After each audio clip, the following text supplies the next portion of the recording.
بھائی اگلا جو کوسچن ہے نا، یہ بار بار میرے سے پوچھا کہ اب آپ کے ایک بڑے قریبی، آپ کے نام لیے بغیر بات نہیں، نام کے بغیر کرو، آپ کے قریبی شاگرد ہیں، یہ کسی غالی شیعہ وغیرہ کی طرف سے نہیں، آپ کے اپنے قریبی شاگرد کی طرف سے جو آپ کے بڑے قریب ہیں، اور وہ آپ کی بات سے انہوں نے یہ فہم لیا ہے، وہ یہ کہتے ہیں جی کہ انجینئر صاحب کا یہ بیان موجود ہے ریکارڈنگ میں نے نہیں سن رکھا یا شاید بھول رہا ہوں، انہوں نے کہا جی کہ انجینئر صاحب نے فرمایا کہ حضرت ابو بکر رضی اللہ عنہ کا جب حضرت مولا علی علیہ السلام سے جب ملاقات ہوئی ہے، یہ جو ناراضگی کے بعد جو خلافت کا ابتدائی ایشو تھا، تو اس میں حضرت ابو بکر رضی اللہ عنہ شدید رو پڑے ہیں، اور ان کا رونا یہ چیز ظاہر کرتا ہے کہ انہوں نے اس چیز کو ایکسیپٹ کر لیا ہے کہ ہمارے سے معاملہ میں سینڈل ہو گیا، آپ کے ساتھ زیادتی ہوگی۔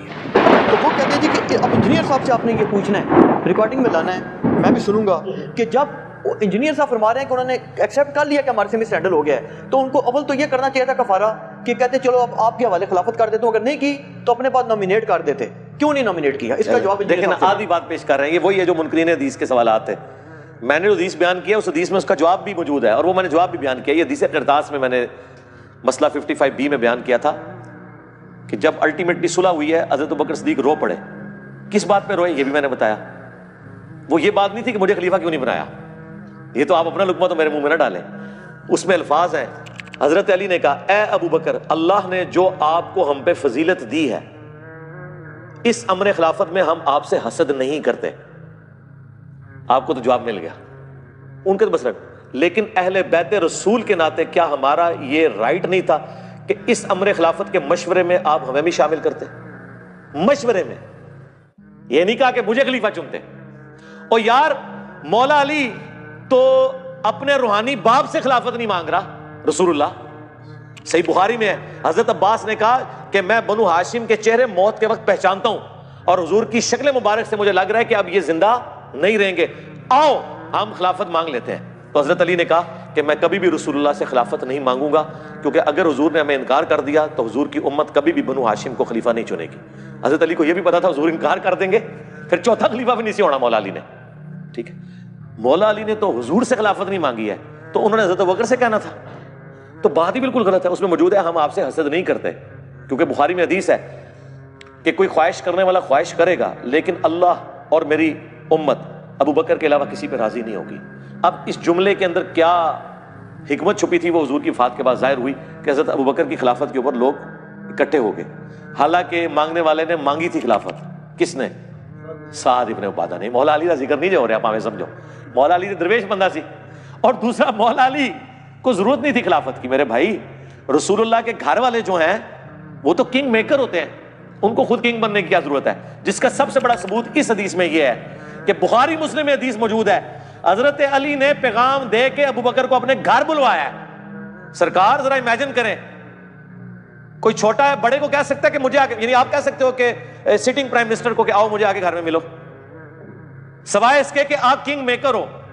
تو حضرت ابو بکر سمجھتے تھے یہ رسول اللہ کے گھر والے ہیں، ان کا صدقہ ہی ہمیں یہ سب کچھ ملا ہوا ہے۔ یہ صدقہ وہ بریلویوں اور شیعوں والا نہیں، یعنی ان کی وجہ سے، اس گھرانے کی برکت سے اللہ نے ان کو چنا ہے نبوت کے لیے، ان کی وجہ سے ہم یہ فیسلٹی ویل کر رہے ہیں۔ اسی لیے بخاری میں الفاظ ہیں، محمد کے قرب کو آل محمد کے قرب میں تلاش کرو، حضرت ابو بکر کا قول ہے، اور امام بخاری نے اس کو حسن و حسین کے چیپٹر میں لیا ہے، امہات المومنین کے چیپٹر میں نہیں لیا۔ حضرت ابو بکر بھی کہہ رہے ہیں بھی جس نے حضور کے قریب ہونا ہے نا، بس حضور کے گھر والوں کو راضی کر لو۔ یار حضرت ابو بکر صدیق رضی اللہ تعالیٰ عنہ تو اللہ رسول کے قریب ہونے کے لیے حضرت فاطمہ کی خوشنودی چاہتے ہیں، مولا علی کی خوشنودی چاہتے ہیں۔ کبھی صحابہ کرام نے اپنے آپ کو اہل بیت کے مقابلے پہ دیکھا نہیں ہے۔ میرا چیلنج ہے، یہ جب یہ کمپیریزن کرانا شروع کرتے ہیں نا، فلانے دا پہلا نمبر، فلانے دا چوتھا نمبر، فلانے دا تیسرا، یہ آپ نمبرنگ ضرور لگائیں، اہل بیت کو سائڈ پہ کریں۔ میں آپ سے سوال پوچھتا ہوں، آپ ابو بکر کی جگہ پہ ہوں، حضور نے آپ کو کلمہ پڑھا کے مسلمان کیا ہو، کیا آپ کبھی یہ جرت بھی کریں گے حضور کی بیٹی کو اپنے مقابلے پہ اس حوالے سے کھڑا کریں کہ میں اس سے بہتر ہوں؟ کانوں کو ہاتھ لگائیں گے آپ کہیں گے یار اس کے باپ نے مجھے مسلمان کیا، ٹھیک ہے، یہ جنتی عورتوں کی سردار، حضور کی بچی، اور یہاں تک حضور کہہ رہے ہیں کہ فاطمہ میرے جگر کا ٹکڑا ہے، جس نے اسے تکلیف دی اس نے مجھے تکلیف دی۔ اتنی باتیں سننے کے بعد آپ فاطمہ کے ساتھ اپنے مرتبے کو کمپیریزن کریں گے؟ آپ بے شک کرتے رہے، حضرت ابو بکر نے کبھی جرت نہیں کی کہ میں فاطمہ سے بہتر ہوں، میں علی سے بہتر ہوں، میں خدیجہ سے بہتر ہوں۔ ان کے دماغوں میں یہ فدور ہوتے ہی نہیں تھے۔ وہ تو اہل بیت رسول کو رسول اللہ کے قرب اور اللہ کے قرب کا ذریعہ سمجھتے تھے۔ وہ تو چوزن پیپل آف گاڈ ہیں اہل بیت رسول۔ دیکھیں نا، نماز میں آپ ان پہ درود پڑھ رہے ہیں، اللہم صلی علی محمد وعلی آل محمد. صحابہ پہ نہیں پڑھ رہے.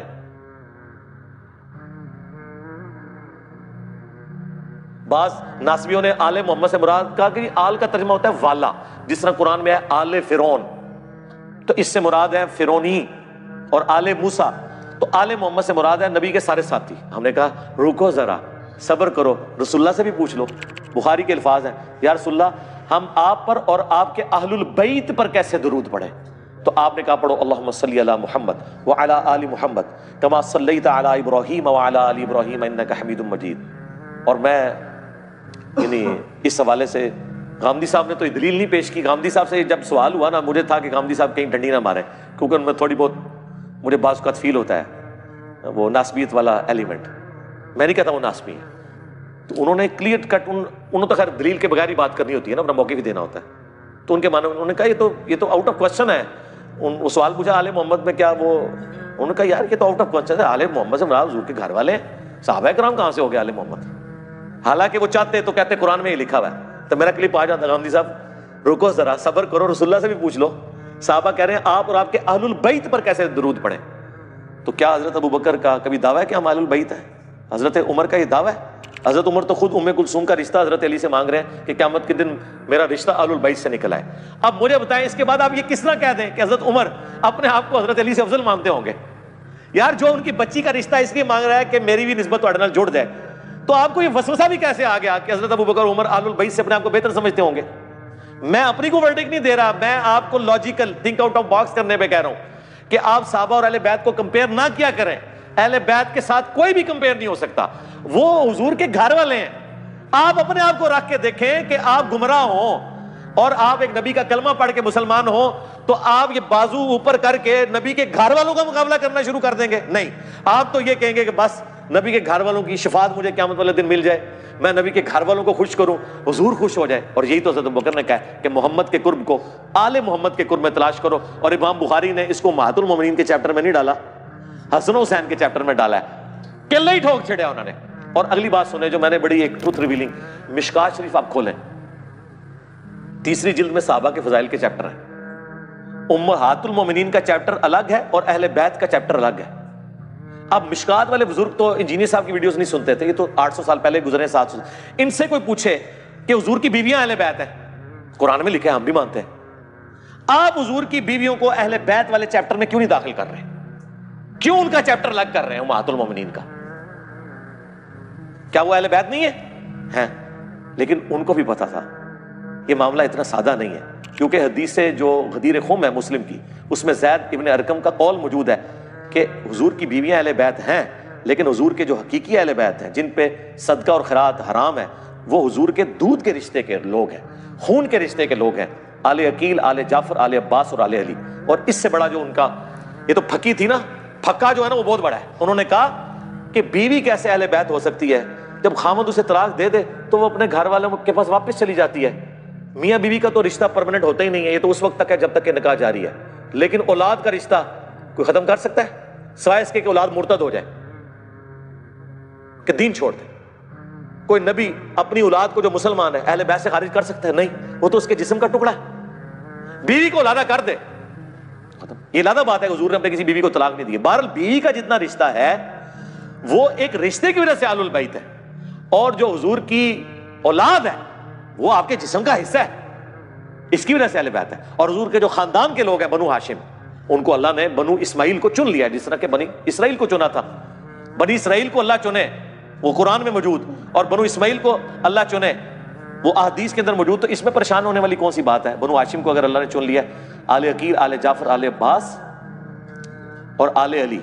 اور اس میں تو الفاظ یہاں تک ہیں کہ زید بن ارقم نے کہا کہ حضور کی بیویاں اہل بیت, جب پوچھا گیا نا وہ نہیں ہے, ایک میں تو ہے کہ وہ بھی ہیں, لیکن یہاں دوسری روایت جو مسلم کی اس میں الفاظ ہیں کہ بیوی اہل بیت کیسے ہو سکتی ہے؟ اہل بیت تو وہ ہوں گے جو خون اور دودھ کے رشتے کے لوگ ہیں. اور یہ ٹکڑا کاٹ کے کسی نے طارق جمیل صاحب کو بھیج دیا, انہوں نے کھڑا کے مجھے فون کھڑکا دیا. پہلے ان کے اسسٹنٹ نے بات کی تو مجھے لگا کوئی گڑبڑ ہے, کیونکہ وہ ڈائریکٹ فون نہیں ہے, کہتے ہیں وہ مولانا نے ایک مسئلہ آپ سے ڈسکس کرنا ہے, وہ آپ کا ایک کلپ آیا تھا. میں کہا نہیں میری مولانا نے ڈائریکٹ گل کراؤ, پہلے وہ ڈائریکٹ فون کر دینا, آج کیڑی ایسی گل ہو گئی ہے. وہ میں نے آپ کا کلپ دیکھا, آپ نے کہا اہل بیت جو ہے نا وہ حضور کی بیویاں اہل بیت نہیں ہیں. میں نے کہا استغفر اللہ, میرے تو اہل بیت اور انجینئر محمد علی مرزا لکھے تو میری درجنوں ویڈیو کھول جائیں گی. آپ کو کس نے کہہ دیا؟ اور میں کہا زید بن ارقم نے کیا ہوا جائے کہ یہ اہل بیت یہ نہیں ہے. میں کہا مسلم شریف کھول کے پڑھیں, اس میں یہ لکھا ہوا ہے. ہم اہل بیت مانتے ہیں, لیکن وہ اہل بیت جو اس اعتبار سے ہیں وہ حضور کی بیویاں نہیں, وہ اہل بیت اور ہیں, اور وہ ہیں حضور کے خاندان کے لوگ. آپ کی بات سے نا میں کلیئر ہو گیا جی. میں دیکھیں جھوٹ بولتے ہیں نا. اب یہی بات ہے جو میں پیٹتا ہوں عماد الاسلام کے ساتھ, باقی لوگوں کے ساتھ, کہ خدا کے لیے میرا موقف مجھ سے آگے پوچھو نا. اوڈی علی بھائی تھوڑا کلپ دیکھا ہے, وہ کلپ میرا نہیں ویکھا ہوندا, ایک مولوی نے کٹ کے میرے خلاف چڑھایا ہوندا ہے, وہ ویکھا ہوندا ہے. تو میرا کلپ وہ ہوگا جو میرے چینل پہ ہے. اس کے علاوہ کوئی کلپ میرا کلپ نہیں ہوگا, وہ مولوی کا قطع برید شدہ کلپ ہوگا, اس کو میں کوئی آن نہیں کرتا. چلیے بھائی, جو آپ نے ابھی فرمایا نا, یہ جو زید بن ارقم رضی اللہ عنہ والی حدیث بتائی ہے, یہ پچھلے دنوں نا ایک مذاکرہ ہو رہا تھا نا, ایک غالی رافضی کا اور ایک اہل سنت کا. تو انہوں نے یہی بات کی, اس نے معصومیت وغیرہ کا عقیدہ جو ثابت کرنے کی کوشش کی نا, اس میں یہ دلیل پیش کی نا, یہی آیت انما یرید اللہ لیذھب عنکم الرجس اہل البیت ویطہرکم تطہیرا.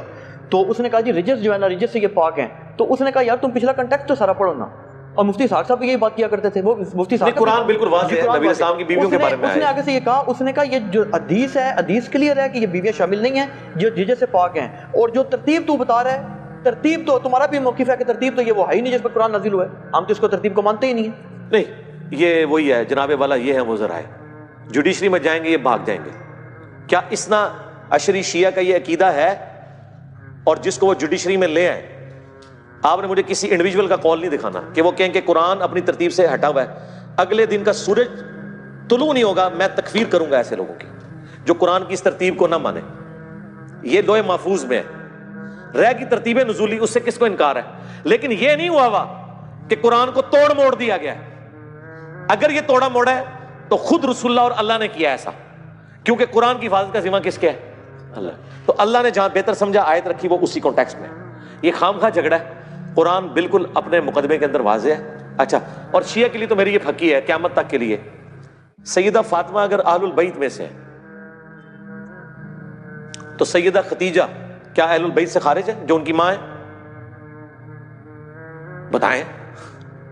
نہیں, وہ کہتے ہیں معصومیت والا عقیدہ نہیں, وہ میں بعد میں آؤں گا, پہلے اہل بیت پہ آ جائیں. نا معصومیت والا عقیدہ تو قرآن سے ثابت کرنا پڑے گا, وہ تو بڑے لیول کا عقیدہ ہے نا. نہیں, وہ رجس سے ثابت کرنا چاہتے ہیں نا, نہیں پاک سے. وہ ٹھیک ہے, وہ کہتے ہیں اس میں نہیں شامل. اچھا, یہ اگر پاک والا ہے وہ تو قرآن میں اللہ تعالیٰ نے غزوہ بدر احد کے اوپر بھی آیات نازل کی ہیں کہ ہم نے بارش نازل کی تاکہ تم سے گندگی دور کر دیں. صحابہ کرام کو کہا ہے 313 تھے, وہ بھی پاک نے قرآن وچ, شیطان کا رجس تم سے دور کر دیں. یہ غزوہ بدر کے بارے میں ہے. ٹھیک ہے, اس طرح نہیں رجس ہوتا, عقیدہ ہے ڈیوائن اور پھر آگے پورے کے پورے معاملات. ٹھیک ہے, وہ میں ادھر آ رہا ہوں. مولا علی کی حدیث ہے بخاری و مسلم میں کہ نبی اسلام نے فرمایا اگلے وقتوں میں اللہ نے مریم کو تمام جہان والوں پہ فضیلت دی تھی, اور اس میری امت میں خدیجہ کو تمام جہان والوں پہ فضیلت دی ہے. ٹھیک ہے, ایون اگر آپ مجھ سے پوچھیں, میں سیدہ خدیجہ کے مرتبے کو حضرت فاطمہ سے بڑا مانتا ہوں. ٹھیک ہے, آپ کہیں گے جنتی نوجوانوں کے سردار حسن و حسین ہے, بالکل ہے, لیکن میں حضرت علی کے مرتبے کو ان سے افضل مانتا ہوں. ابن ماجہ میں حدیث بھی, حاکم میں بھی, کہ حسن و حسین جنتی نوجوانوں کے سردار ہیں اور ان کے والد ان سے بھی بہتر ہیں. ٹھیک ہے, تو سیدہ فاطمہ جنتی عورتوں کی سردار ہے اور ان کی والدہ ان سے بھی بہتر ہے, اور وہ اہل البیت بھی ہیں. سیدہ خدیجہ, کس شیعہ کی جرأت ہے سیدہ خدیجہ کو کہ اہل البیت سے فارغ ہے؟ وہ مانتے ہیں اہل البیت ان کو؟ اہل بیت مانتے ہیں, لیکن بات ٹھیک ہے نا, بس کام ختم ہو گیا. بنو ہاشم سے تو نہیں ہے سیدہ خدیجہ. ہاں, کوئی نہ کوئی انجینئر صاحب تمہیں پتہ چک کیسا باندھے نے نا, ہاں پھر جان ہی نکلتی ہے اس عقیدے دی. بس اسی حضرت عائشہ میں تو ڈسکس ہی نہیں کرنا. بیویاں تے آؤ گے, سیدہ خدیجہ اس چادر تے تھلے نہیں سن جو حدیث قصہ ہے. ہاں, سیدہ خدیجہ اگر اہل بیت ثابت ہے نا ان کے نزدیک, جبکہ وہ آل علی, آل عقیل, آل جعفر, آل عباس اور بنو ہاشم میں نہیں آتی ہیں. حضور کی بیوی ہونے کی وجہ سے آل البیت ہے نا, تو بس باقی بیویاں بھی آل البیت ہو گئی, بات ختم ہو گئی. اصول ایک کھڑا کرنا ہوگا نا. ہاں, یہ پکی ہے جناب, اللہ فضل, یہ پکا ہے, بلکہ پکی نہیں پکا. یہ اگلا ورژن آ گیا جی, جس طرح خطرناک کا اگلا ورژن تھا خطرے ناک. ولی بھائی جو لاسٹ کویشچن کا آپ نے آنسر دیا تھا نا, اس میں ایک اور گزارش میں ذہن میں آ گئی ہے. وہ ایک بندے نے مجھے یہ بھیجی تھی تصویر نا, جو ترجمہ ہے نا, اس نے کہا تھا جی کہ اس میں جو لفظ آتے ہیں نا کہ حضرت مولا علی نے فرمایا کہ ہم اس امر خلافت میں مشورے کو اپنا حق سمجھتے تھے. تو وہ کہتا ہے یہ میں نے بعد میں جب غور کیا تو عربی میں یہ لفظ نہیں ہے مشورے کو، بلکہ اس میں یہ ہے کہ ہم اس امر خلافت کو اپنا حق سمجھتے تھے. اچھا اگر اپنا حق سمجھتے تھے، ایک منٹ سرکار، ایک منٹ، اگر وہ اپنا حق سمجھتے تھے تو پھر صلح کیوں کر لی اور بیعت کیوں کر لی؟ اس کی تو دلیل یہ دیتے ہیں نا، وہ کہتے ہیں جی ان کی ذمہ داری تو نہیں تھی، جیسے نبی کی ذمہ داری تو نہیں ہے لوگوں کو ہدایت پہ لانا. جب اس نے نبی کی ذمہ داری لوگوں کو ہدایت پہ لانا نہیں ہے، لیکن یہ اناؤنسمنٹ تو کرنا ہے نا کہ میں نبی ہوں. اور مجھے مانو حضرت علی نے کب خلفائے ثلاثہ کے زمانے میں یہ کہا ہے کہ میں اللہ کا خلیفہ ہوں، میں منصوص من اللہ ہوں، میں خلیفہ بلا فصل ہوں؟ ابو بکر کو پولیٹیکل لیڈر مانو اور باقی جو سارے معاملات ہیں وہ میں لے کے چلوں گا. دکھائیں نا کبھی انہوں نے دعویٰ کیا وہ تو تینوں خلفاء کے ساتھ رہے. اور ناج البلاغہ سے ہم نے جو خطبات پیش کیے ہیں، ٹھیک ہے، وہ حضرت عمر کے بارے میں جنگ قادسیہ میں جانے سے جو روکا، رومن امپائر کے خلاف جانے سے روکا، وہاں تو فلاں کے الفاظ بھی نہیں، عمر بن خطاب موجود ہے، اس میں تو الفاظ ہیں کہ حضرت عمر جب پریشان ہوئے نا، کیونکہ انہوں نے ارادہ کیا تھا قادسیہ میں خود لڑوں گا کیونکہ سپر پاور کے خلاف جنگ ہے، تو حضرت علی نے کیا کہا کہ اگر تم قتل ہو گئے تو مسلمانوں کی جمعیت بکھر جائے گی. اور اللہ کا وعدہ ہے قرآن میں سورہ نور کی آیت نمبر 55 کہ اللہ نے خلافت اسٹیبلش کرنی ہے اہل ایمان کے لیے، تو تم یہیں رہو. اگر قادسیہ میں ہم نے شکست کھا لی تو ہم اپنی فوجوں کو واپس بلا لیں گے اور پھر دوبارہ سے حکومت تیار کر کے بھیجیں گے، لیکن اگر تم مارے گے تو پھر پیچھے عرب کا شرازہ بکھر جائے گا. وہ تو اس لیول کی گفتگو کر رہے ہیں. اچھا ایک اعتراض یہ کیا جا رہا ہے جی کہ اہل سنت کا جو قدیم کتابوں سے اور پریکٹیکل جو ریئلٹی سے عقیدہ ثابت ہے نا خلیفہ کے قیام کا، وہ یہ ہے کہ یہ حضرات ایک تو حضرت ابوبکر رضی اللہ عنہ والا طریقہ ہے کہ اس علاقے کے جو جید ترین شخصیات ہیں ان میں سے چند چن لیں. دوسرا یہ ہے جی کہ جو خلیفہ ہے وہ دوسرے کو نامینیٹ کر دے، وہ چینج ہو گیا. تیسرا یہ ہے کہ کمیٹی بنا دی جائے، وہ چینج کر لے. اور چوتھا طریقہ وہ کہتے ہیں جی کہ ان کی قدیم کتابوں میں دیا ہوا ہے، جس کا وہ کہتے ہیں کہ حضرت عبداللہ بن عمر کا بھی حوالہ دیتے ہیں سلطان کہ وہ جو تلوار کے زور پہ ڈٹا چلے. اور اس میں دلیل ایک انہوں نے یہ دی، وہ کہتے ہیں جی کہ جس وقت ہرا کا واقعہ ہوا نا، واقعہ ہرا، تو اس میں شدید ترین مظالم کیے یزید کی فوج نے، انتہا کر دی ظلم کی. تو اس میں حضرت عبداللہ بن عمر چلے گئے اور عبداللہ بن مطیع غالباً نام بتا رہے تھے. بخاری مسلم دونوں میں. وہ کہتے ہیں وہ شخص وہ تھا کہ جو بیچارہ جہاد کی طرف لوگوں کو اکسا رہا تھا اور اس کو جا کر کہا کہ تیرا جو ہے حشر بڑا برا ہوگا، تو یزید کی بغاوت کر رہا تھا. ہاں تو عبداللہ بن عمر کے اس موقف کے خلاف میری ویڈیو ہے. نہیں وہ کہتے ہیں اہل سنت کا موقف ہے کہ ڈنڈا چل سکتا ہے. نہیں ایک منٹ، پہلی بات ہے کہ عبداللہ ابن مطیع بھی تو صحابی تھے نا جی، ٹھیک ہے نا، وہ کوئی غیر صحابی تو نہیں. ان کو گھٹی نبی الاسلام نے خود دی ہوئی ہے. عبداللہ بن عمر بھی صحابی ہیں، وہ بھی صحابی ہیں، دونوں کا اپنا اپنا موقف ہے. ہم عبداللہ بن عمر کے موقف کو صحیح نہیں سمجھتے، ہم عبداللہ بن مطیع کو صحیح سمجھتے ہیں، کیونکہ انہوں نے کہا کہ ایک ہی وجہ تھی خاموش رہنے کی کہ چلو یار ان کو حکومت ملی ہے تو یہ اپنے معاملات لے کے چلیں گے، شاید وقت کے ساتھ سلجھ جائیں. انہوں نے اب حسین کو بھی قتل کر دیا، تب بیعت توڑوائی تھی انہوں نے. بخاری مسلم دونوں میں آتا ہے، انہوں نے کہا کہ اب بھی کیا چیز رہ گئی ہے، تو واقعہ ہرا ہوا. تو ہم عبداللہ بن مطیع صحابی کو صحیح سمجھتے ہیں، عبداللہ بن عمر کے موقع کو غلط سمجھتے ہیں. پھر دوسری بات، عبداللہ بن عمر کی اگر ہمیں کسی نے دھونس لگانی ہے یا حنفیوں کو دھوکہ لگ گیا یا کسی اور کو دھوکہ لگ گیا اور وہ کہتے ہیں تلوار کے زور پہ جو بھی آ جائے آپ نے اس کی اطاعت کرنی ہے، تو پہلے عبداللہ بن عمر سے بھی تو پوچھ لے کہ اس فتوے پہ قائم بھی رہے ہیں کہ نہیں. ہاں آپ ان کے اس زمانے کی بات کر رہے ہیں جس زمانے میں ان کا موقف وہ تھا. مرتے وقت ان کا موقف کیا ہے؟ مرتے وقت ان کا یہ موقف ہے کہ مجموع الزوائد میں، المستدرک للحاکم میں، طبرانی میں اور کتابوں میں موجود ہے کہ عبداللہ بن عمر کہا کرتے تھے کہ مجھے زندگی میں نماز، روزہ، حج، زکوٰۃ کسی معاملے میں کوئی غم نہیں کہ میں نے چھوڑا ہو، سوائے ایک چیز کے کہ میں نے علی کے ساتھ مل کر فیہ باغیہ کے خلاف قتال کیوں نہیں کیا. تو یہ عبداللہ بن عمر آخری وقت میں روتے تھے. اور بخاری میں آتا ہے کہ ان کو نیزہ مروایا تھا حجاج بن یوسف نے، ان کو قتل کروایا تھا بنو امیہ نے. جس بنو امیہ کی انہوں نے پوری زندگی یعنی کہہ لیں سپورٹ کی، انہوں نے ہی ان کو مروا دیا. تو آخری وقت میں ان کو سمجھ آ گئی تھی. لہٰذا اب آخری وقت میں جب ایک بندے کو سمجھ آ گئی، اس کو پرانی باتوں کا حوالہ دے کے ٹونٹ کیا جا سکتا ہے. اس زمانے میں انہوں نے جب مان لیا کہ اس زمانے میں میں نے غلط کیا ہے، رجوع ہی ہو گیا نا جی، سب سے بڑی بات ہے. تو لہٰذا ہم اس بات کو صحیح مانتے ہی نہیں ہیں. اچھا دوسری بات، حنفیوں سے یہ کہیں کہ اگر قدیم فقہا کی کتابوں میں یہ اور آپ اس سلطے کو مانتے ہیں، تو قدیم فقہا کی کتابوں میں یہ بھی لکھا ہوا ہے کہ بیت المال سے جو تقسیم ہے وہ حضرت ابو بکر عمر کے طریقے پہ ہوگی، حضرت عثمان کے طریقے پہ نہیں ہوگی. یہ وہ ٹروتھ ریویل ہے جو عامر عثمانی نے کیا تھا خلافت و ملوکیت کے خلاف کتاب لکھتے ہوئے، دفاع لکھ دیا پورا. حنفیہ نو جو انہیں پھر ناکو چنے چبوائے نے نا، انہیں کیا من دسو تہاڈی فقہ کی کتابوں میں کیوں لکھا ہوا ہے کہ مال غنیمت خلیفہ وقت حضرت ابو بکر اور عمر کے طریقے پہ تقسیم کرے گا، حضرت عثمان کے طریقے پہ نہیں کرے گا.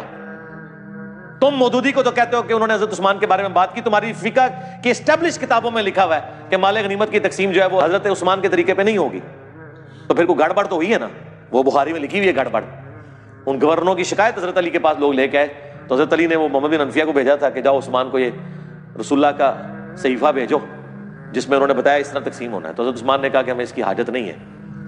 تو محمد بن انفیہ جب واپس آئے, کہ ابا جی انہوں نے واپس کر دیا, تو حضرت علی نے کہا ٹھیک ہے ادھر ہی واپس رکھ دو, یعنی میرا کام تو صرف پہنچانا تھا نا. تو محمد بن انفیہ نے یہ حدیث اس وقت سنائی, صحیح بخاری میں آتا ہے, جب ان کو کسی نے کوئی بات کی نا اس حوالے سے کہ تم لوگ تو مخالفین عثمان ہو, علی کے بیٹو, تو انہوں نے کہا میرے باپ نے اگر عثمان کی مخالفت کرنی ہوتی تو اس دن کرتا جس دن اس نے رسول اللہ کی تحریر واپس کر دی تھی. اس دن میرے باپ نے عثمان کو کچھ نہیں کہا اور تحریر چپ کر کے واپس رکھوا دی. تو بعد میں تم یہ کہتے ہو کہ میں عثمان کو اس نے کچھ کرنا تھا, یہ پھکی دی تھی انہوں نے, پھکا دیا بلکہ محمد بن انفیہ نے اس زمانے کے ناسبیوں کو. ٹھیک ہو گیا. اچھا, ایک سوال بھیجا جی کہ اولی الامر کے بارے میں آپ کا یہ موقف ہے کہ اس سے مراد حکمران ہے, اور آپ کا کیا تمام اہل سنت کا یہ موقف ہے اطیعوا اللہ واطیعوا الرسول اولی الامر منکم. تو وہ کہتے ہیں جی کہ آپ اولی الامر کو تو بتا رہے ہیں کہ یہ مراد ہے, پہلے آپ یہ تو بتائیں کہ قرآن میں امر سے کیا مراد ہے, اللہ کے امر سے قرآن میں کیا مراد ہے, پھر وہ اسے اگلی کلوریل ایڈ کرتے ہیں. وہ کہتے ہیں جی کہ آپ یہ بتائیں کہ آپ کے نزدیک تو حکمران اس کا ہے, چاہے وہ یزید ہو, چاہے حجاج بن یوسف ہو, چاہے آج کل جیسے حکمران ہو, شرابی ہو, بدکار ہو, بدماش ہو. تو وہ کہتے ہیں جی کہ اللہ کا امر نعوذ باللہ وہ ایسے حکمران نافذ کریں گے. اس سے وہ پھر موقف لاتے ہیں جی کہ حکمران کا ضروری ہے کہ وہ معصوم ہو, تو اللہ کا امر جو ہے وہ معصوم کے علاوہ نافذ ہی نہیں ہو سکتا. اگر یہی بات ہے تو پھر صلح حسن کدھر جائے گی؟ اب ہمیں تو ناسبیوں سے بھی مقدمہ لڑنا پڑتا ہے اور رافضیوں سے بھی لڑنا پڑتا ہے. صلح حسن کدھر جائے گی؟ صلح حسن اس بات کا ثبوت ہے, اور صلح حسن کو ہم سنیوں کی طرح نہیں مانتے, ہم اس کو ایک پیس ٹریٹی سمجھتے ہیں. اور صلح حسن صرف اس دن تک تھی جس دن تک انہوں نے حضرت حسین کو شہید نہیں کیا تھا. حضرت حسین کو شہید کرنا جس طرح صلح حدیبیہ توڑ دی تھی نا مشرکین عرب نے, انہوں نے صلح حسن اس دن توڑ دی جب حسن کے چھوٹے بھائی کو انہوں نے مار دیا. آج کی ڈیٹ میں صلح حسن منسوخ ہے, لیکن جس ایرا میں, جس ایرا کے اندر وہ اپلائی تھی, اس میں حضرت حسن نے معاویہ بن ابی سفیان رضی اللہ تعالیٰ عنہ کے ساتھ جو کمپرومائز کیا, تو اس میں انہوں نے کیوں ان کو اجازت دی کہ وہ اللہ کے امر کو نافذ کریں. ٹائم قیامت تک ہے. شکر ہے, شکریہ امام حسن, آج آپ کی صلح ہمارے کام آئی کہ ہم غالی رافضیوں کو بھی پھکی دے سکیں. اچھا, اس کا جواب جو میں نے بھی بات کی تھی, وہ کہتے ہیں جی کہ جواب دینا ہے, ڈنڈی نیچے مار دی. اس کا جواب, وہ جواب مطلب ہے وہی بات ہے, جب نہیں بنتا نا اتنا کمزور جواب میرے سامنے رہنا, میں لا کے ہاتھی پڑا چڑھتا ہے, جواب مجھے پتا ہے کوئی بھی نہیں ہے. نہیں, اس کا جواب انہوں نے یہ دیا. وہ کہتے ہیں جی کہ بلکہ انہوں نے تو وہ بات کی کہ میں نے ان کو کہا بھی, میں نے کہا یار یہ بات تو نسبی اور یزیدی لوگ کرتے ہیں, تو یہ آپ کیا کہہ رہے ہیں. انہوں نے 3 روایات والی بات پیش کی کہ حضرت امام حسین علیہ السلام نے بھی 3 شرائط پیش کی تھی. تو میں نے ان کو بتایا, میں نے کہا جی یہ بات تو ہم ناسبیوں کی نہیں مانتے. وہ کہتا ہے جی آپ نہ مانے تو آپ کی مرضی, ہماری تو کتابیں شیعوں کی بڑی پڑی ہیں کہ امام حسین نے پوری حجت تمام کی ہے. وہ کہتے ہیں امام مہدی کے علاوہ کسی امام کی نہیں, وہ 3 شرطوں میں تو ایک یہ ہے کہ میں یزید کے ہاتھ میں ہاتھ دے دوں. نہیں, وہ کہتے ہیں کہ ہمارے نزدیک نہیں ہے. گل مننی تو پوری منو, تسی کہ ادھی گلا من دیو.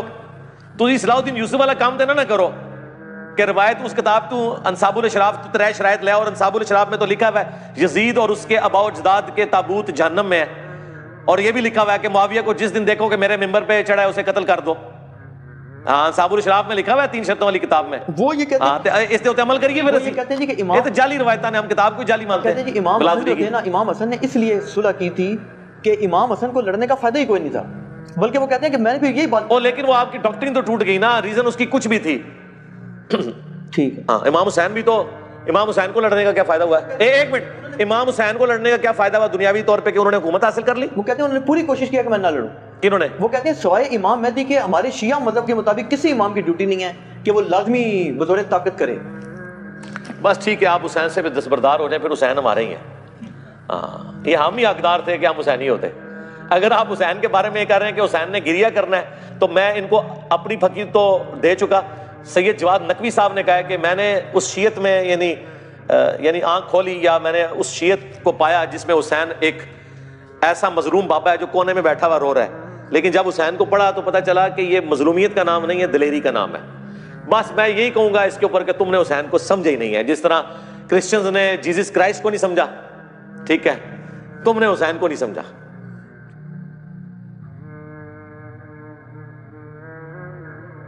اچھا آخری سوال ہے جی، آخری سوال یہ ہے کہ حضرت عبداللہ بن عمر رضی اللہ تعالیٰ عنہ اور حضرت عمر رضی اللہ تعالیٰ عنہ دونوں نے صحیح مسلم کی حدیث کے مطابق بالاتفاق یہ چیز تسلیم کی کہ کسی بھی چرواہا کے لیے، چاہے وہ اونٹوں کا ہو چاہے بھیڑوں کا ہو، یہ چیز جائز نہیں ہے کہ وہ جنگل میں ان کو کسی کی نگرانی کے بغیر چھوڑے، وہ تباہ برباد ہو جائیں گے۔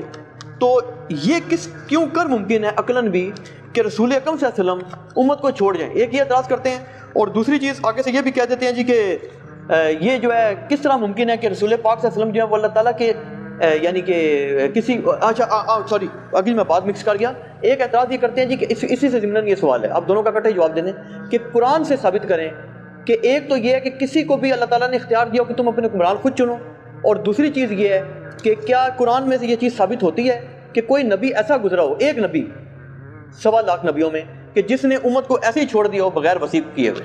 ہاں جی، رسول اللہ صلی اللہ علیہ وسلم۔ اس کی وجہ یہ ہے، دیکھیں رسول اللہ کی مثال اس اسپیسیفک کیس میں اس لیے پیش نہیں کی جا سکتی کہ آپ کے ساتھ ایک ایسی چیز جڑی ہوئی ہے جو آپ کو اگلے انبیاء سے ممتاز کر دیتی ہے، لہذا نبی کے جیسا ہے ہی کوئی نہیں۔ کیوں؟ وہ ہے ختم نبوت۔ پہلے کوئی خاتم النبیین 1.25 لاکھ میں لے کے آئے اور اس سے ثابت کریں کہ وہ خاتم النبیین تھا اور اس نے اپنا وصی چھوڑا پیچھے، پھر بات ہوگی۔ یہ تاریخ میں وہی پہلی دفعہ ہے کہ اللہ نے فیصلہ کر لیا کہ اب آسمان کا زمین سے رشتہ ختم۔ ہم آپ کو کہاں سے مثال لا کے دیں؟ کیونکہ ختم نبوت ہو گئی نا، رسول اللہ کی مثال ہے ہی نہیں نا قرآن میں، آپ جیسا تو ہے ہی کوئی نہیں ہے۔ ختم نبوت کی برکت سے اللہ نے امت کو ٹرانسفر کر دیا۔ جی ٹرانسفر کیا، مجھے کیا ہے، آپ کو کیا ہے۔ کنتم خیر امۃ اخرجت للناس تأمرون بالمعروف وتنہون عن المنکر وتؤمنون باللہ، پوری امت کو ٹرانسفر کر دیا نبیوں والا کام، ٹھیک ہے۔ وسیع ایک اسپیسیفک بندے کو نہیں بنایا۔ چونکہ ختم نبوت ہو چکی، اب نبی علیہ السلام نے امت کو اس اعتبار سے کوئی سکسیسر کے ساتھ نہیں چھوڑا سوائے اس کتاب کے۔ اس کی وجہ یہ ہے، اگر آپ کہتے ہیں نا بندہ چھوڑتا تو اب آپ نے قائم رہنا ہے۔ اگر اگلے انبیاء تھے تو وہ اپنی جگہ نبی یا وصی چھوڑتے تھے، اور وصی وہ نبی ہوتا تھا تو وہ اگلا چھوڑتا تھا، یہ چین ٹوٹتی نہیں تھی نا، تو آپ کی چین تو ٹوٹ گئی ہے، 1200 سال سے ٹوٹی پڑی ہوئی ہے۔ ہم نے آپ سے واٹس ایپ نمبر مانگا امام مہدی کا، آپ نے کہا گستاخی کر دی۔ ہم نے کہا میرے بھائی اگر آپ بتائیں گے کہ فلاں عالم دین فلاں جگہ پہ، ہم اس کا ایڈریس نہیں مانگیں گے آپ سے، ٹھیک ہے۔ 1200 سال سے چین آپ کی ٹوٹی ہوئی ہے، اس لیے کہ آپ کی کمیونیکیشن ہی نہیں ہے اس بندے کے ساتھ، تو اینڈ رزلٹ تو آپ کا بھی یہ نکلا، لیکن ہماری چین نہیں ٹوٹی ہے، حضور کا وصی قرآن ہے۔ یہ بخاری مسلم سے ہم نے ثابت کیا۔ ہاں شکر ہے کہ میں 12 اماموں کے زمانے میں نہیں پیدا ہوا، میرے پاس کوئی جواب نہ ہوتا، اللہ نے مجھے بچا لیا ہے۔ ایس موقع میں تو فیل کر چھڑیا، میں 14ویں صدی چ آیا ہوں جدو تہنوں ہی 1200 سال تو ڈکا لگیا ہوا ہے کہ بندہ تہاڈے سامنے نہیں ہے، امام غائب ہے نا، ہاں تو تہاڈا تو کم ہو گیا نا، میں نے آپ کا جواب دے دیا۔ اب آ جائے وہ والا، وہ حدیث آپ ہمیں بخاری سے پیش کریں، مسلم سے پیش کریں، بخاری میں بھی ہے مسلم میں بھی ہے، ہاں کچھ حصہ اس کا بخاری میں بھی ہے، اس میں آگے الفاظ عبداللہ بن عمر کے بھی پڑھ لینا، آدھی حدیث تو نہ پیش کریں۔ عبداللہ بن عمر کہتے ہیں یہ ان کا اجتہاد تھا، وہ چرواہے والی جو آپ نے بات کی کہ چرواہا بھی تو بھیڑ بکریاں نہیں چھوڑ کے جاتا، تو یہ کیسے ہو سکتا ہے کہ میرا باپ جو ہے وہ بغیر کسی کو خلیفہ نامزد کیے ہوئے مر جائے؟ اچھا، اور اس سے انہوں نے یہ رزلٹ نکالا کہ اگر اتنی عقل حضرت عمر میں تھی تو رسول اللہ میں تو اس سے زیادہ عقل تھی، انہوں نے بھی اپنا خلیفہ کسی کو چھوڑا ہوگا۔ یہ انالوجی بنائی ہے نا، تو سرکار اسی حدیث میں آگے جواب ہے۔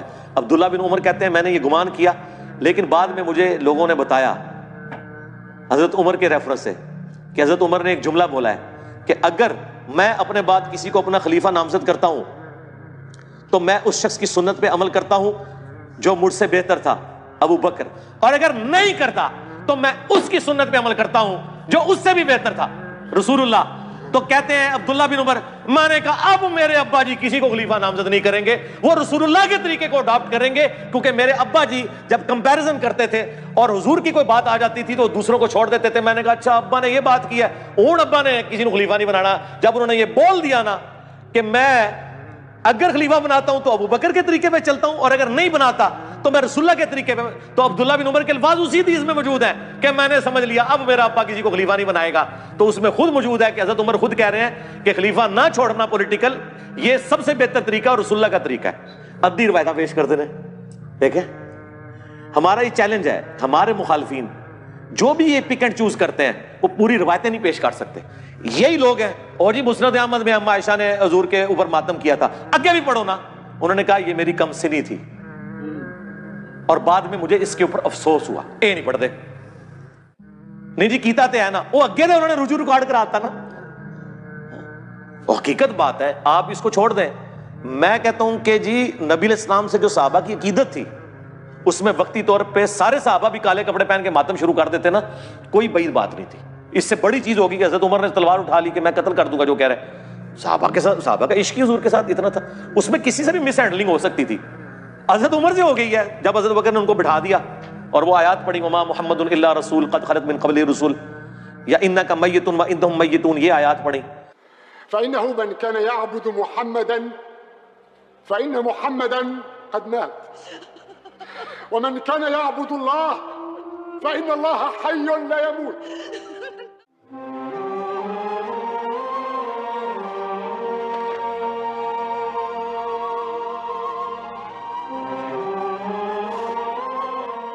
تو سرکار یہاں بیٹھ کے اس سینیریو کو آپ امیجن نہیں کر سکتے, ٹھیک ہے جی. یہاں پہ اور دیکھیں جی لشکر اسامہ نہیں روانہ ہو رہا تھا, حضور نے کہا تھا روانہ کرو.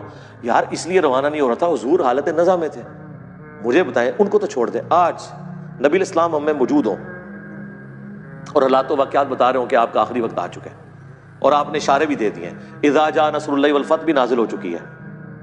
اور عبداللہ بن عباس کا باپ عباس حضور کا چچا یہ کہہ رہا ہے کہ حضور کا چہرہ میں پہچان رہا ہوں. بنو ہاشم جب موت کے قریب ہوتے ہیں نا تو مجھے ان کے چہرے سے پتہ چل جاتا ہے. ظاہر ہے وہ بنو ہاشم کے اس سارے سینیریو میں حضور آپ کو یہ کہہ رہے ہیں کہ فلاں جہاد پہ چلے جاؤ, ٹھیک ہے.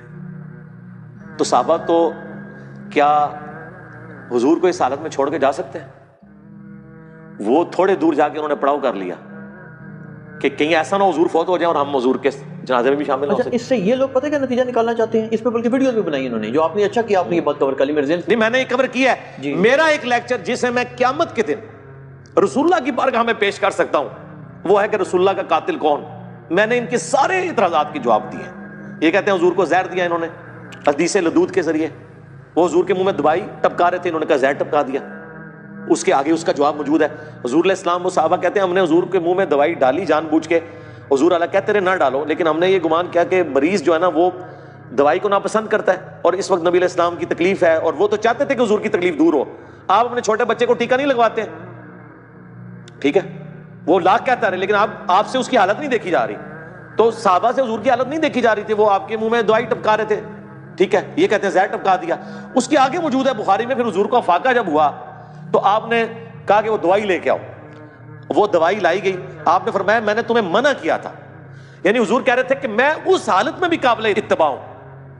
حنفی تو کہتے ہیں حضور بوڑھے ہو گئے تھے تو اتباع کے قابل نہیں رہے کیونکہ جلسہ استراحت کرتے تھے. جلسہ استراحت تو حضور سکھایا کرتے تھے. حضور کبھی بھی ایسی حالت میں نہیں رہے کہ آپ قابل اتباع نہیں ہوں.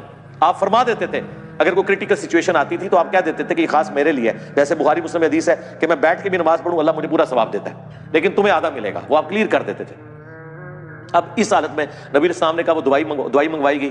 آپ نے سارے صحابہ کے منہ میں ٹپکوائی سوائے حضرت عباس کے, کیونکہ وہ اس میں شامل نہیں تھے. تو سرکار اگر وہ زہر تھا تو سارے مار کیوں نہیں گئے؟ اور دوسرا اس دوائی کے بعد تو حضور صحتیاب ہوئے ہیں. اگر زہر تھا اور حضور اس سے یہ پک اینڈ چوز کرتے ہیں, آؤٹ آف کانٹیکسٹ چیزیں کاٹتے ہیں, اسی میں ان چیزوں کے جواب موجود ہوتے ہیں. علی بھائی جو جیش اسامہ والی بات ہے نا اس کو کلیریفائی کر دیں. جی میں نے کلیریفائی کیا ہے. نہیں اس میں پتہ ہے یہ موقف کیا بناتے ہیں ان کا موقف. جی مجھے پتہ ہے. یہ کہتے ہیں جی کہ رسول پاک صلی اللہ علیہ وسلم نے جان بوجھ کر ان کو اللہ پاک نے غیبی خبر دی تھی کہ میں دنیا سے وصال فرما رہا ہوں اور ان کو یہ پتہ تھا ان کے بقول کہ جی وہ یہ معاملات اس طرح کریں گے, اسی لیے انہوں نے یہ جو شیخین علیہ السلام تھے ان کو انہوں نے کہا تھا کہ تم اس چھوٹے بچے کے انڈر ہو کے چلے جاؤ تاکہ یہ لوگ دور ہو جاتے. یہ کہتے ہیں یہ پورا سقیفہ والا معاملہ ہوتا ہی نہ آدھا علی کو ان کے انڈر نہیں کیا. اس کا مطلب آپ کیا سمجھ رہے ہیں کہ شیخین جو ہیں وہ اللہ سے بھی جیت گئے, رسول اللہ سے بھی جیت گئے, اس اللہ سے جس نے قرآن میں کہا هو الذی ارسل رسولہ بالہدی ودین الحق لیظہرہ علی الدین کلہ, اس دین کو سارے ادیان پہ غالب کرنے کے لیے جس پیغمبر کو بھیجا تھا. قرآن میں 3 جگہ یہ آیت آئی, اللہ تعالیٰ ناکام ہو گیا نعوذ باللہ. اور یہ دین غالب ہوا ہے کہ نہیں مجھے یہ بتائیں. پہلے تو یہ مانے یہ قرآن نے کہا تھا میں غالب کروں گا, کیا ہے نا. ہاں تو غالب رسول اللہ کے دور میں ہوا ہے, خلفائے راشدین کے دور میں ہوا ہے. رسول اللہ کے دور میں تو صرف مکے مدینہ اور حجاز کی سرزمین تک تھا. رومن اور پرشین امپائر کو خلفائے راشدین کے دور میں گرایا گیا. اور یہ اللہ کی اتنی حکمت ظاہر ہوئی ہے کہ یہ رسول اللہ کا کام آگے لے کے چلے ہیں وہ. اور دوسری بات، بڑے بڑے لیڈرز آئے ہیں وہ اپنی زندگی میں کامیاب ہوئے ہیں. رسول اللہ میں اور باقی لیڈروں میں فرق یہ ہے کہ رسول اللہ دنیا سے چلے گئے، آپ کے ہزاروں ساتھی مرتد بھی ہو گئے، اور یہ وہ ساتھی تھے جو اینڈ پہ صرف آپ کے دبدبے کی وجہ سے مسلمان ہوئے تھے. یہ آپ کے صحبت یافتہ نہیں تھے، یہ ذہن میں رکھیے گا. ان میں سے کسی نے نہیں حضور کو چھوڑا کبھی، وہ حضور کو جینولی پیغمبر مان چکے تھے. باقی لوگوں نے حضور کو قریش کا غلبہ سمجھتے ہوئے ایک بڑے جنگجو کی بیعت کر لی تھی کہ جو سب پہ غالب آ گیا، وہی چھوڑ بھی گئے. اتنے لوگ چھوڑ گئے، چند لوگ باقی رہ گئے، انہوں نے ان کو بھی شکست دی اور رومنز اور پرشینز کو بھی شکست دے دی.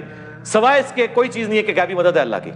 اور وہ وعدہ پورا ہو گیا، والذی ارسل رسولہ بالہدی ودین الحق لیظہرہ علی الدین کلہ. اور پھر دوسری، میں اس کو کنکلوڈ کرتا ہوں، آپ کے سوال ختم ہو گئے. مولانا صاحب کا ایک جملہ سونے کے قلم سے اور سونے کے پانی سے لکھنے کے یعنی قابل ہے. انہوں نے کہا تھا، بتاؤ خلفائے راشدین نے کون سی اپنی جدادیں بنائی ہیں، اپنے بچوں کے لیے کیا چھوڑ کے وہ مرے ہیں کہ تم کو کہ انہیں لالچ تھی.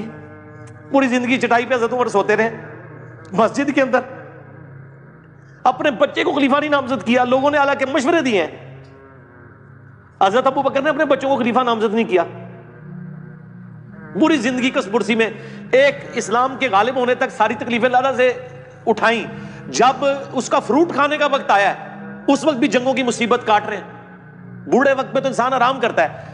2.25 سال حضرت ابو بکر کی ایک رات بھی سکون سے گزری ہے. کتنے معاذوں میں جنگ کھولی ہے، منکرین زکات، مسلمہ کذاب، پرشین امپائر، اور ایون رومن امپائر کے لیے بھی آپ نے اپنے، وہ جب حضرت بلال نہیں ان کو روک رہے تھے، حضرت بلال کو بھی بھیجنا پڑا. حضرت عمر کی پوری زندگی جنگوں سے عبارت ہے. پھر اپنی اولاد کے لیے کیا چھوڑ کے مرے. زیادہ زیادہ خلیفہ بنا جاتے نا. جنہوں نے خلیفہ بنایا بنو امیہ نے، وہ نظر آ رہا ہے دنیا کے لیے سب کچھ کیا. جنہوں نے اللہ کے لیے کیا انہوں نے تو اپنی اولاد کو کچھ نہیں دیا. اولاد تو ان کی اسی طرح ہی رہی ہے. محمد بن ابی بکر کو بنو امیہ نے قتل کیا، عبد الرحمن بن ابی بکر کو بنو امیہ نے قتل کیا. ویسے تو کہتے ہیں جی حضرت ابو بکر کی جو اولاد سے ہے امام جعفر، ٹھیک ہے، تو یہ بتاؤ نا امام جعفر حضرت ابو بکر کی اس اولاد سے ہیں کہ جس اولاد کو بنو امیہ نے قتل کروایا. محمد بن ابی بکر اگلی گل نہیں دستے، ادھی گل دستے ہیں. اس کو تو آپ درست ہی نہیں سمجھتے. یعنی اس سے مراد میں ناسبیوں کو کہہ رہا ہوں. اور ہمیں دوز لگاتے ہیں جی جو ائمہ تھے اہل بیت کے وہ تو حضرت بکر کی اولاد میں. کیڑی اولاد؟ وہ اولاد جدی پرورش مولا علی نے کی تھی، محمد بن بکر کی، جو جنگ جمل میں حضرت عائشہ کو سمجھاتے تھے. اور جب حضرت عائشہ کا اونٹ گرا، اس محمد بن ابی بکر کے ساتھ حضرت علی نے حضرت عائشہ کو احترام کے ساتھ گھر روانہ کیا. جو مسند احمد میں حدیث ہے کہ ایک وقت آئے گا تیرا عائشہ سے جھگڑا ہوگا. حضرت علی نے کہا میں بڑا بدبخت ہوں گا، تو فرمایا تم نے ایسا کرنا ہے عائشہ کو اس کے گھر تک پہنچا دینا، اور پہنچایا. ٹھیک ہے، تو یہ چھوڑ دیں. مقدمے میں کبھی بھی کوئی جیت نہیں سکتا. پک اینڈ چوز آپ کریں گے تو وہ فٹ ہی نہیں بیٹھے گا. یہ اسی طرح ان کو تو چھوڑ دیں، تو بڑی ہستیاں تھیں. میں اپنے بارے میں دیکھتا ہوں کہ میرے بارے میں بلیم لگا رہے ہیں کہ جناب یہود و نصارہ سے فنڈنگ آ رہی ہے. آپ کیا سمجھتے ہیں یہ جب بکواس کر رہے ہوتے ہیں تو اس سے میرے کوئی ارادہ متزلزل ہوتا ہے؟ میرے تو ایمان میں اور اضافہ ہوتا ہے کہ یا اللہ میں واقعی ٹھیک ہوں، مجھے تو پتا ہے مجھے فنڈنگ نہیں آ رہی. ٹھیک ہے، تو میں تو اور پکا ہو جاتا ہوں نا. اس کے جھوٹے الزام لگانے سے کیا سمجھتے ہیں یہ کہ مجھے پیچھے کر لیں گے؟ میں تو اور چڑھ کے آؤں گا. انہوں نے ٹرینڈ چلایا، میں لا کے ہاتھ چڑھا چڑی. انہیں اس وقت انہوں روندے ہون گے کہ ایسی ٹرینڈ کیوں چلایا. اور ٹرینڈ بھی خیر ان کے اوپر الٹ گیا. اس ٹرینڈ میں تو سارے میکسیمم کمنٹس ہمارے حق میں تھے، ان کے حق میں تو بہت تھوڑے کمنٹس تھے. یہ چیز دیکھیں، پک اینڈ چوز نہ کریں، مقدمے کو دیکھیں. صلو علی محمد و آل محمد. ٹھیک ہوگا جی. اللہ تعالیٰ سے دعا ہے جو حق بات میں نے کہی اللہ تعالیٰ ہمارے دلوں میں راسخ فرمائے.